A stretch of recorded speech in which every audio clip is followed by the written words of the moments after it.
साहेब, बिहार निवडणुकीचा निकाल लागलेला आहे, त्या अनुषंगाने भाजप आणि युतीमध्ये या ठिकाणी जल्लोषाचं वातावरण पाहायला मिळतंय। येणाऱ्या स्थानिक संस्था निवडणुकीमध्ये अशीच परिस्थिती असेल का?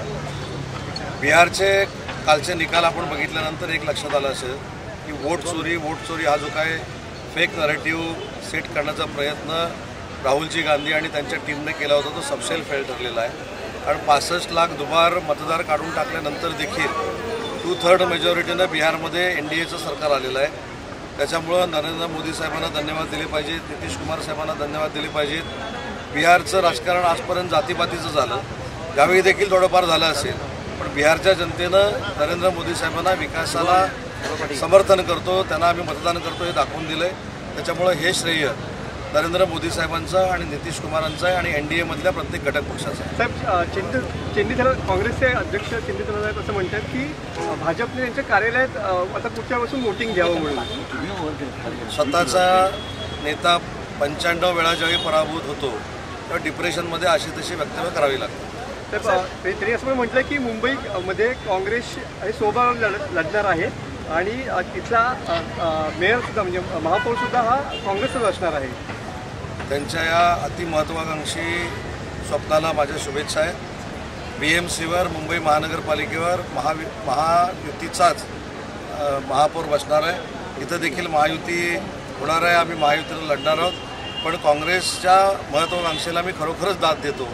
95 ठिकाणी नेत्याच्या नेतृत्वाखाली पराभव स्वीकारल्यानंतर देखील मुंबईसारख्या महानगरपालिकेमध्ये इथं शिवसेना भाजप या दोन पक्षाची ताकद आहे, म्हणजे धनुष्याची आणि कमळाची ताकद आहे, तिथं देखील केवढा मोठा ओव्हर कॉन्फिडन्स काँग्रेसला असू शकतो हे त्यांच्या या वक्तव्यावरनं दिसण्यात आलं।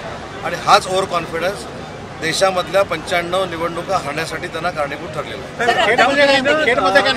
योजनामध्ये जशी योजना राबवली तशीच योजना बिहार सरकारने राबवलेली होती आणि त्याच अनुषंगाने शरद पवारांनी असं वक्तव्य केलं की असे पैसे वाटणं म्हणजे निवडणुकीसाठी घातक आहे म्हणून। हे सपशेल चुकीचं आहे।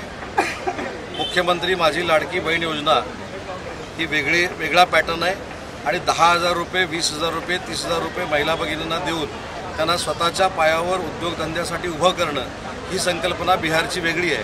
त्याच्यामुळं बिहारच्या जनतेनं केलेलं मतदान हे नरेंद्र मोदी साहेबांच्या विकासाला आणि NDAवर विश्वास ठेवून केलेलं मतदान आहे। इंटरेस्टिंग गोष्ट आहे अशी म्हणजे शरद पवारांचा निर्णय आहे म्हणजे मागच्या काही दिवसांमध्ये टर्न अँड ट्विस्ट राजकारणात दिसतं, तसं स्थानिक स्वराज्य संस्थांमध्ये देखील दिसतं आणि वेगळी दिशा असू शकते राजकारणात असं होतंय।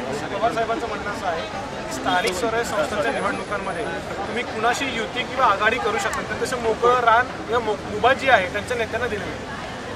शरद पवार साहेबांनी अशा पद्धतीची मुभा जर दिलेली असेल तर त्याचा गांभीर्यपूर्वक विचार आम्ही देखील करू। सर, रत्नागिरी लोकल थोडंसं आज उमेदवारी अर्ज भरले गेले महायुतीकडून, तर किती अर्ज भरले गेले आणि महायुतीकडनं आज पहिल्या टप्प्याचे 15 उमेदवारी अर्ज भरलेले आहेत आणि 15च्या 15 उमेदवार आमचे पहिल्या टप्प्याचे निवडून देतील ही आम्हाला खात्री आहे। दुसरा टप्पा 16 तारखेला किंवा 17 तारखेला आम्ही उमेदवारी अर्ज भरू। 17 तारखेला 11 वाजता नगराध्यक्षपदाचा उमेदवार जो आहे त्याचा आम्ही अर्ज भरू आणि खात्रीला एक सांगतो की 15,000च्या फरकानं महायुतीचा नगराध्यक्षपदाचा उमेदवार हा रत्नागिरी नगरपालिकेवर जिंकून विराजमान होईल। खेडमध्ये नाराजी आहे का? अजिबात नाही। चला,